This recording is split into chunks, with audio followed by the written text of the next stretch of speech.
భగవద్గీత అధ్యాయం 2 శ్లోకం 67 శ్లోకం ఇంద్రియాణం హి చరతం యన్మనోను విధీయతే తదస్య హరతి ప్రజ్ఞాం వాయుర్నావమివాంభసి. మనుషుడు ఎంతైనా తెలివైనవాడైనా ఇంద్రియాలు చిత్తాన్ని లాక్కెళ్ళినప్పుడు అతని జ్ఞానం నీటిలో పడవలా తారుమారు అవుతుంది. అదే ఈ శ్లోకం సారాంశం.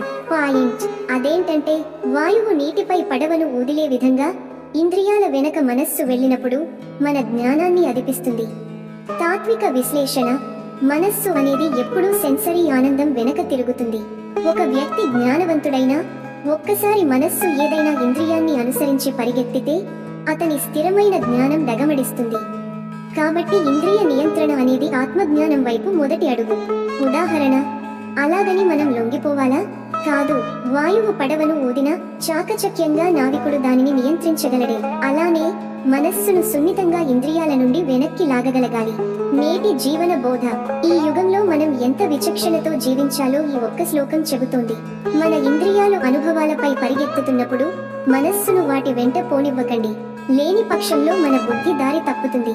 శాంతి, స్థిరత, ఆత్మగమనానికి ఇంద్రియ సమనం అత్యవసరం. ఇంద్రియాల వేగాన్ని నియంత్రించగలిగితేనే బుద్ధి స్థిరంగా నిలుస్తుంది. అప్పుడే మనం ఆత్మస్వరూపాన్ని స్పష్టంగా గ్రహించగలుగుతాం.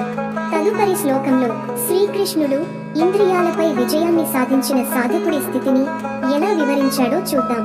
ఓం శాంతి శాంతి శాంతి. కామెంట్లలో మీ అభిప్రాయాన్ని చెప్పండి, లైక్ చేయండి.